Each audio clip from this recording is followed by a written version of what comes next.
Chapter 2 Experiments on page 12. A minute later, I'm sitting alone on my bed. I've got my dark green robe on, so when I look down at my legs and my arms, the shapes are right. But I hold up my hand and the floppy sleeve slides down my arm, and I can't see the arm or the hand on the end of it. I get up and turn on my desk lamp. It's a bright light, and I put my hand under it, palm down. I can feel the heat. I can't see my hand, but I do see something else.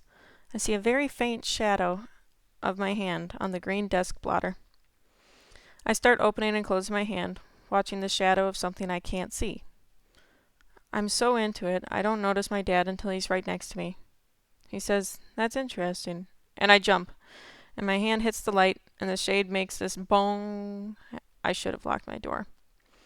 Dad says, "So what do you make of that? You can't see it, but it makes a shadow. Except it's not a normal shadow, is it?" I know that tone of voice. It means Dad already has the answer, and he wants me to say, "Duh, I don't know," so he can show me how smart he is. Again. But I know the answer, or I think I do. So I say, "It means my eyes can't see my hand, but the light from the lamp can't go all the way through it, I guess." Dad is nodding. "Bingo! So, when you came to the kitchen you said you were invisible, and you are, but what does that mean? You know the stealth bomber? The Air Force calls that plane invisible. Well, is it?" I say, "No, not really invisible, but radar can't see the plane, so it's invisible to the radar." Dad says, "Bingo! That plane is invisible to the radar. But does the plane make a shadow when it flies between the Earth and the Sun?" "Yeah, because the plane's still there, right?" "Bingo! And you're still here too, but you're invisible to the human eye. Now how does that eye work?" I'm playing along because this isn't one of Dad's usual lectures, like where he sucks all the fun out of a roller coaster by talking about G-forces and potential energy. This stuff is important to me. I may not be the greatest student, but I read all the time and I remember everything. I know a few things too. So I replay some 6th grade science for him. The eye picks up light through a lens, and the light makes an image inside the eye, and that image gets sent into the brain. Bingo! So why can't we see this hand? Now he's got hold of my hand at the wrist, and he's shaking it up and down under the light. Because the eye isn't getting an image? Bingo! Because what does it need to make an image? Dad's too excited now, so he answers his own questions. It's one of the things that stinks about living with a genius. The eye needs light. And there isn't any light bouncing off your hand and into our eyes. Look at my hand. He holds my hand next to his big hairy one, the one with the Caltech ring on it. Same light, and bingo! There it is, because the light bounces off of my hand and into our eyes. We see one hand, but there are two shadows on the desk. How come? Because even though your hand doesn't reflect any light, it's not transparent. And the reason that your shadow is faint and mine isn't must be because my hand stops the light and yours just bends it some. That's called refraction. Bingo!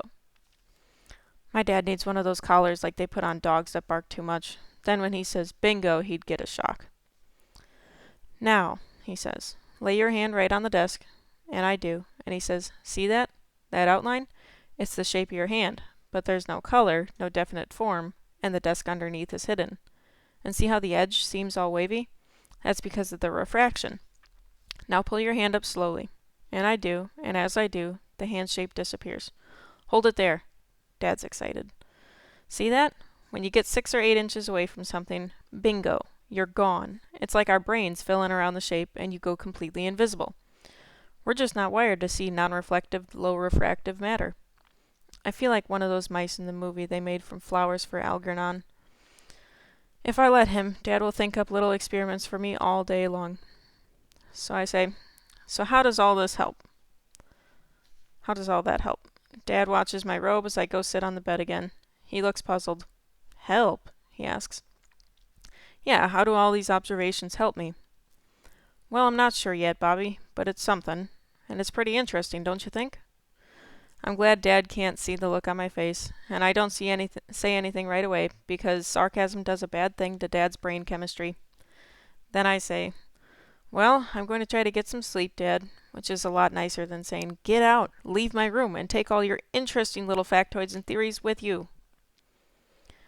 So Dad says, "Okay, Bobby, sure, that's a good idea. Rest is always a good idea.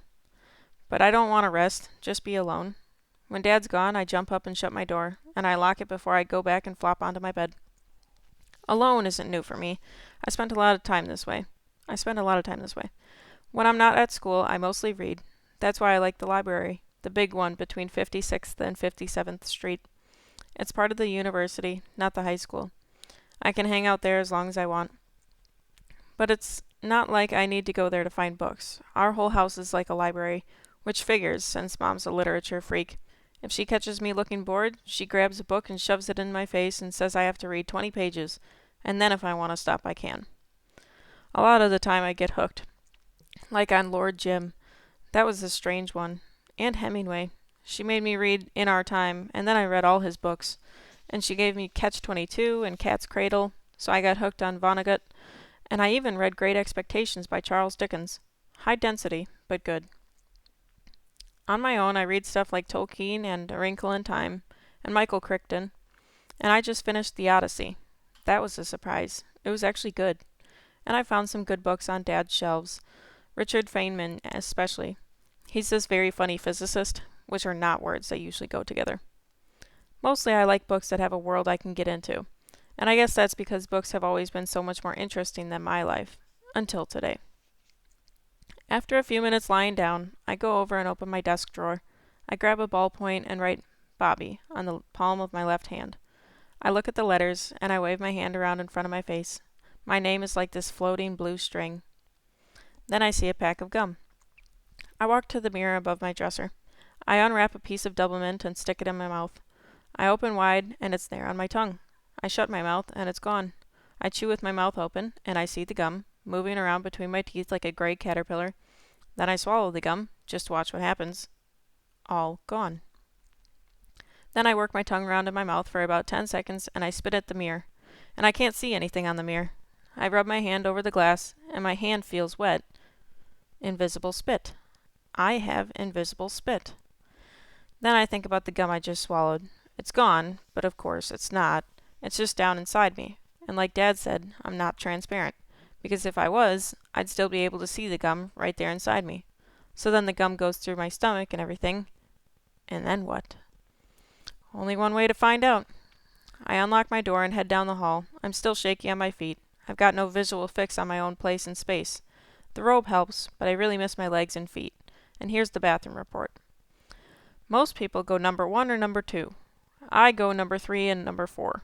The sounds and the smells are very familiar, but there's nothing to see. So it's like this.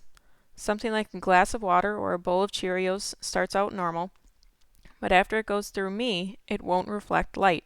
It's too weird. I flush and then open the bathroom door, and my mom's standing there. She blinks, and her eyes bug out as she sees my robe, and then they wander around looking for my face. "Are you all right, Bobby?" I say, "Yeah, fine. I usually go to the bathroom several times every day, Mom. Do I need permission now?" She gets this hurt look on her face, and for a second I feel like I ought to give her a big hug or something. But I don't. I just step around her and carefully float my green robe down the hall to my room, and I shut my door. Then I punch the lock button so she can hear it loud and clear. I get in bed and lie back, staring at the ceiling. I close my eyes, and it's dark. More proof that I'm not transparent. If I were, then I'd be able to see through my eyelids, right? I shiver, partly cold, partly scared.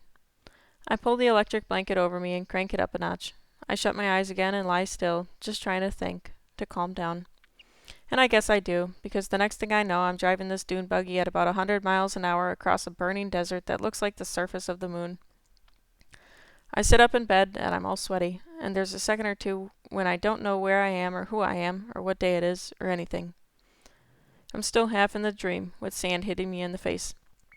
There's my alarm clock, and it says 1:47, and I panic because I've overslept, like I'm late for school.